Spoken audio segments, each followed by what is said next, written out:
அழகின் அளவுகோலையும் தாண்டி திரையுலகில் வலம் வந்த நடிகை வைஜெயந்தி மாலா என்ற ஒரு சுவாரஸ்யமான தகவலை பற்றி தான் இந்த பதிவில் நாம் பார்க்க போகிறோம். அதை பார்க்கறதுக்கு முன்னாடி hi friends, I'm C Elango. வணக்கம், welcome back to my channel. நீங்கள் இன்னும் நம்முடைய சேனலுக்கு சப்ஸ்கிரைப் பண்ணலைன்னா உடனே ஒரு லைக் போட்டு சப்ஸ்கிரைப் பண்ணி சப்போர்ட் பண்ணுங்கள். வாங்க பதிவிற்குள் போகலாம். பொதுவாக அழகி என்பதற்கு பல அளவுகோல் இருக்கலாம். ஒவ்வொருவர் பார்வையில் ஒவ்வொருவர் அழகாக தெரியலாம். ஆனால் அவை எல்லாவற்றையும் தாண்டி அனைவரும் ஒப்புக்கொள்ளும் சிறந்த அழகியாக திரையுலகில் வலம் வந்தவர்தான் நடிகை வைஜெயந்தி மாலா.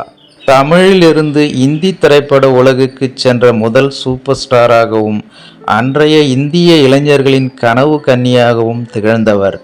சிறந்த நடிகை, புகழ்பெற்ற பரதநாட்டிய கலைஞர், நாடாளுமன்ற உறுப்பினர் என பல்வேறு துறைகளிலும் சாதனை புரிந்தவர். ஜெமினி ஸ்டுடியோ அதிபரும் பிரபல வெற்றி படங்களின் இயக்குனருமான எஸ் வாசன் அவர்கள் வைஜெயந்தி மாலா அவர்களின் மிக முக்கியமான குடும்ப நண்பர்.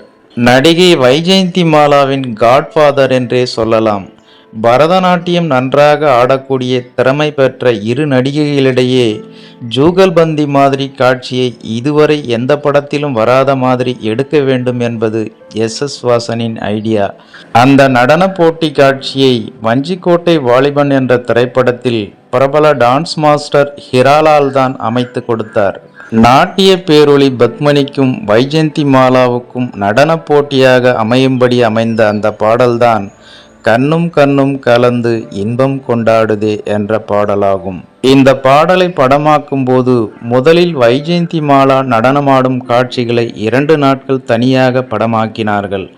அதன் பின்னர் பத்மினி நடனமாடும் காட்சிகளை 2 நாட்கள் படமாக்கினார்கள். அதன் பிறகு வைஜெயந்தி மாலா பத்மினி இருவரும் சேர்ந்து நடனமாடிய காட்சிகளை மேலும் 2 நாட்கள் படமாக்கினார்கள். பத்மினிக்கும் சரி வைஜெயந்தி மாலாவுக்கும் சரி இருவருக்குள்ளும் இருந்த பரதநாட்டிய திறமையை முழுவதுமாக வெளிக்கொண்டு வர அற்புதமான வாய்ப்பாக அந்த காட்சி அமைந்தது. இந்த பாடல் இடம்பெற்ற வஞ்சிக்கோட்டை வாலிபன் என்ற திரைப்படம் 1958ஆம் ஆண்டு வெளிவந்து ஒரு மிகப்பெரிய ஹிட்டானது. கண்ணும் கண்ணும் கலந்து இன்பம் கொண்டாடுதே என்ற இந்த பாடல் இன்று வரை ரசிகர்கள் ரசித்து கொண்டேதான் இருக்கிறார்கள் என்று சொன்னால் அது மிகையாகாது.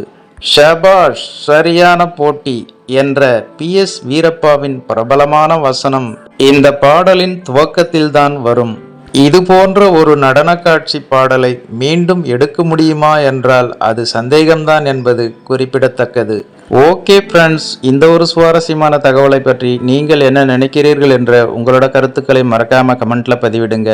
மேலும் இது போன்ற வேறொரு சுவாரஸ்யமான தகவலுடன் சந்திக்கலாம். அதுவரை உங்களிடமிருந்து விடைபெறுவது I'm C Ilango. Thanks for வாட்சிங். See you later. Bye bye.